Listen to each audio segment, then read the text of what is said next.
다른 대통령들하고 나를 비교하지 마라. 나는 내란 수계다. 다른 놈들 꽤 뇌물인데 나는 내란 쓰게다. 나는 형법에서 정한 1등 내란 우두머리다. 심지어 난 V2였다. 모두 죄는 우리 아내에게 있다. 정말 끝까지 누구도 이해할 수 없는 자다. 정상적이라면 다른 애들은 죄질로 따지면 한 32등 정도 돼. 나는 1등이다. 정말 상상하기 어려운 사람의 뇌구조를 가졌다. 안녕하세요. 닥쳐라 정치입니다. 11일 치료를 받았는데 나올 때 오히려 휠체어를 탔네? 네, 김건희 씨가 지난 16일 우울증으로 서울 아산병원에 입원했었는데 지난 27일 퇴원했습니다. 예, 지난 27일 마스크를 쓴 채 휠체어를 타고 아산병원 1층 출입구를 빠져나가는 모습 네. 포착됐습니다. 입원한 지 10일 정도 만입니다. 이때 윤석열 씨가 휠체어를 밀어주는 장면도 네. 함께 포착됐습니다. 아이 참 저 와중에 저 옷과 마스크가 색깔이 같네요. 네, 저 와중에 이제 깔맞춤을 한 것 네, 같습니다. 깔맞춤인가 생각이 들고 저렇게 김건희 여사 휠체어 윤석열 휠체어 밀고 이동 이렇게 되어 있는데 네. 힐건이 프로젝트가 있지 않았습니까? 힐건이 프로젝트가 있었는데 휠체어를 밀고 나오는 모습을 보니 네. 휠건이 프로젝트가 아니냐라는 그런 댓글도 있더라고요 기사에. 근데 그런 그 해석도 나오던데 이게 네. 원래 휠건이 전략을 세웠다가 네. 지금 특검이 너무 강경하게 나오다 보니까 네. 일단 밖으로 나와서 법적 조력을 적극적으로 받겠다라는 해석도 나옵니다. 사실 아산병원에 입원한 것 자체가 굉장한 특혜잖아요. 맞습니다. 이제 금요일 날 가서 뭐 외래 진료를 받고 월요일에 바로 입원을 했는데 처음부터 뭐 우울증 정신병력으로 입원한 것도 아닌데 이게 아산병원이 도대체 그럼 어떻게 입원을 해준 것이냐, 누가 입원을 시켜준 것이냐, 여기도 이제 취재가 들어가는 거예요. 당시에 저도 현장에 갔었는데 현장에 그 딸이 아파서 네. 찾아온 아버지가 있었는데 병원에 입원을 시켜주지 않는다라며 굉장히 분노했습니다. 그런 사이에 김건희 씨는 굉장히 쉽게 수월하게 입원을 했기 때문에 그것도 특혜 논란이 있을 수 있을 것 같습니다. 그러니까요. 그렇게 입원을 당장 할 수 없는 자를 저렇게 입원시키는 거는 사실은 그 입원을 결정한 사람의 업무상 배임에 해당할 수도 있거든요. 맞습니다. 그렇기 때문에 이제 계속해서 아산병원 누군가와 연결이 되어 있느냐를 수사를 한 끝에 보니까 대통령실 뭐 자문 의사다, 이제 이런 취재까지도 나오고 더 깊게 취재가 들어가니까 병원에서도 이제 그만 나가줬으면 이제 그만 나가줬으면 네. 하는 그런 것들도 영향이 없진 네. 않았을 것 같아요. 예리한 지적이신 것 같아요. 네, 병원에서도 버틸 수가 없다. 우리도 이제 할 만큼 했다.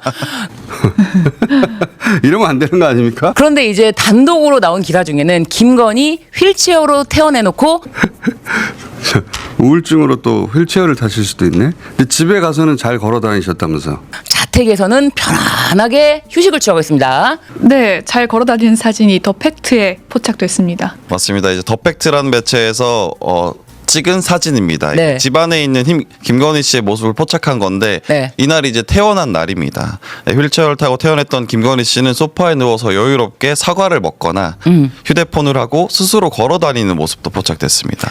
봐요. 얼마나 우습게 하냔 말이에요, 법을. 윤석열이 봐요. 이게 네. 지가 곧 죽게 생겼는데도 지금 굉장히 땡깡 부리면서 이런 얄팍한 수로 구속을 피할 수 있다고 생각한다면 참 어리석습니다. 김건희 특검이 모든 사건을 다 이첩받았다고 하거든요. 주말 사이에. 정말 끝까지 누구도 이해할 수 없는 자다. 그런 생각이 들어요. 왜냐하면 정상적이라면 정말 이 사고방식은 자신이 지은 죄가 있고라고 하면은, 그리고 또 그거를 실드 쳐주던 경호처를 상대로 고발을 한다? 상상하기 어려운 사람의 뇌구조를 가졌다. 7월 사이에 신병 처리되지 않겠나 저는 예상하는 바이고. 조은석 검사실 몇 기죠? 19기죠. 이건태 의원님하고 동기. 저하고 동기. 네. 그리고 윤석열이 23기. 그럼 4기수 차이면 검찰 내에서 큰 겁죠? 크죠. 저하고 윤석열 내기수 차이는 크죠. 겸상도 못하죠. 그래요? 비유적으로. 네. 근데 조특검이 지난 주말에 하는 거 보니까 잘하더라고요. 그렇죠. 네. 굉장히 잘해요. 윤석열이 원하는 걸 하나도 주질 않대. 조석 특검은 수사를 아주 잘하는 사람입니다. 계속 부르겠다. 계속 부르겠다 그랬잖아요. 네. 그러니까 이제 매일매일 부르고 첫 번째 부르는 것도 토요일 날 나와라. 저게 아침에 늦잠 자고 빨간 날 술 처먹고 그게 지금 수십 년 동안 이렇게 살았는데 윤석열의 생활 패턴을 조은석이 아는 거야. 그러니까 얘한테 제일 힘든 시간을 골라서 9시가 힘듭니까? 진짜 나 너무 어이가 없다 진짜. 너무 힘들지. 진짜 아니 인정 한남동에서 용산 가는 것도 오전에 못 가고 항상 네. 오후에 갔는데 아 진짜. 그러니까 체포영장을 해가지고 데려오면은 이제 48시간 안에 구속영장을 청구했어요. 청구하냐 마냐 이제 이거를 해야 되는데 네네네. 어차피 체포해서 잡아오면 거기서 또 말 안 하고 개길 거는 또 뻔하단 말이에요. 예. 진술 거부한다 그러고. 그럼 구속영장 칠 수 있는 거야? 그렇죠. 오. 그러니까 이제 바로 구속할 수도 있고. 네. 근데 이제 윤석열은 워낙 저질러 놓은 일이 많아가지고 이거저거 혐의가 많잖아. 네. 그러니까 다른 거를 다 해가지고 쫙 말아가지고 구속영장을 청구할 수도 있고. 네. 그렇게 해서 개기면은 바로 구속영장 청구해서 잡아 넣을 수도 있고. 근데 그거를 윤석열이 스스로가 안단 말이에요. 네. 그러면 엄청 초조한 거야. 그러니까 법원에서 구속을 다시 시킬 수도 있고. 네, 지기현이. 네. 이 특검이 영장을 청구할 수도 있고. 네. 그 다음에 또, 저 누굽니까? 김용현이 하는 것처럼. 네. 추가 기소를 그냥 해버리고 법원에다가 또 구속하라고 할 수도 있고. 네. 여러 옵션이 있잖아요. 네. 그 잘한다는 의미를 알겠어요. 그리고 언론을 잘 다룬다는 것도 이해를 했어요. 그때마다 윤석열 뭐 요구할 때마다 바로바로 그렇죠. 예. 언론을 통해서 반박을 해가지고 속이 다 시원하더라고. 예. 조은석 특검은 그 누구도 봐주는 사람이 아닙니다. 윤석열은 엄청 후달리는 거지. 그러니까 선생님이 단체 기합을 주고 때린다고는 했는데 이거를 대걸레로 때릴지 출석부로 때릴지 몰라. 대나무 뿌리로 때릴지 그냥 엎드려 뻗쳐 시킬지 이게 모르는 거야. 네. 그렇잖아요. 근데 그 맞는 건 정해져 있어. 예. 그걸 기다리는 시간이 훨씬 사람이 스트레스 받잖아요. 네. 수사의 이제 조사의 주도권을 절대로 놓지 않겠다. 그런 의지를 표명하면서도 일반 언론의 여러 국민이 볼 때 그렇죠. 무리하게 하지 않는다. 그걸 이제 잘 조화를 이루고 있는. 저쪽에서 무리한 욕을 하는데 여기서는 무리한 걸 안 받아주고 예. 그리고 받아줄 이유가 있는 것은 원하는 대로 해주지 않고 또다시 약간 깎아서 약간 깎아가지고 예. 특검 버전으로 다시 내놓고 그래서 주도권을 잃지 않으면서도 주도권을 놓지 않겠다. 그러면서도 일방적으로 무리하게 하는 모습은 보이지 않는다. 그런 30일 날 나오라고 그랬더니 7월 3일 이후로 하자 그랬더니 그건 안 되고, 안 되고, 예, 7월 1일 날 나와 9시에 딱 그 점이 일방적으로 하지 않으면서도 주도권을 뺏기지 않는 모습. 우리가 가만히 생각해 보면서 열은 받지만 저게 지금 막 하루하루 연명하는 거거든. 그럼요. 들어가면 절대 못 나오거든. 그러니까, 생전에. 그러니까 제가 저거 하는 것도 교실 들어가면 일단 죽는 거야. 그러니까 끝까지 나 운동장에 있을 거니까 알아가는구나. 밑으로 들어가게 해달라. 만약에 7월 2일 날 안 나온다. 그럼 영장 그 출석 불응이죠. 출석 불응이죠. 네. 그러면 조은석 특검은 7월 1일 안 나오면 바로 체포영장 치겠죠.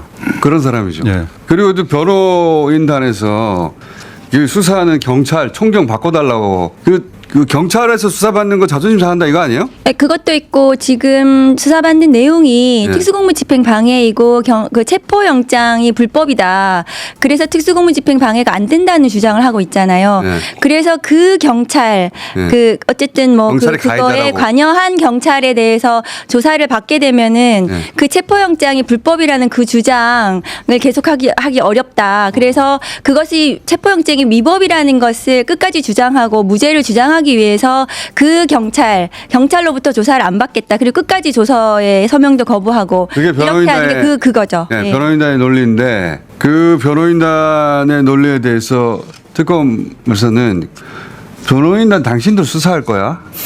수사 방해로 그렇게 나오더라고요. 나이로는 윤석열이가 서울대 79학번이고 조은석이 고대 84학번이거든. 네. 그러니까 나이로는 어리네요. 5살 어리잖아요. 네. 근데 조은석은 연수원 19기고 네. 윤석열은 23기야. 네. 그러니까 4기수가 선배야 조은석이.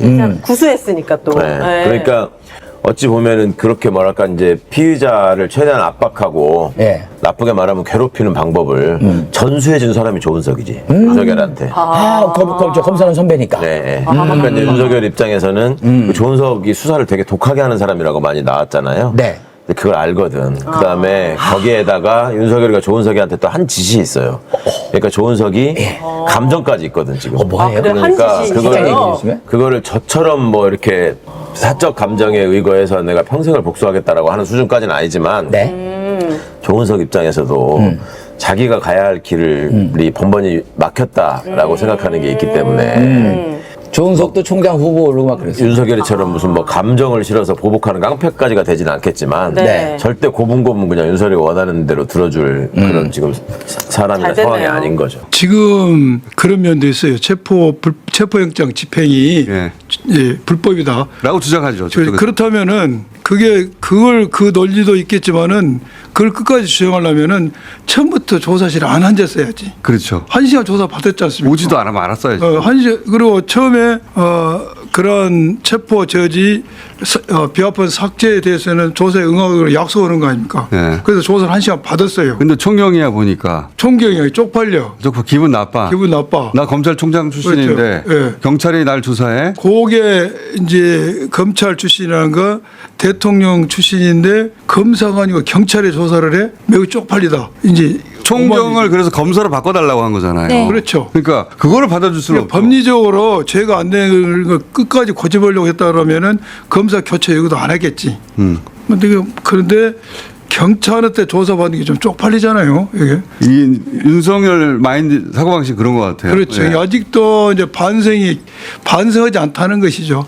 피의자로서 조사관을 교체를 요구. 근데 그걸 요구를 안 받아주더라고요. 저런 거죠. 당신들 그러면 그런 주장하는 변호인단에게 수사 방해하는 거야? 네, 그런 측면도 분명히 있을 것 같고요. 이제 정심 때 자기들이 생각을 해봤겠죠. 네. 질문의 내용이나 검찰의 태도를 볼 때 특수 공무집행 방해하고 증거인멸 교사로 이거 영장 수사 친다. 끝나면 영장 청구할 것 같다. 그러면 이거 어떻게 대응해야 되느냐. 그 작전도 세우고. 그러면 체포영장 불법을 강력하게 주장하자. 서명 날인하지 말자. 예, 예. 서명 날에도 하지 말자.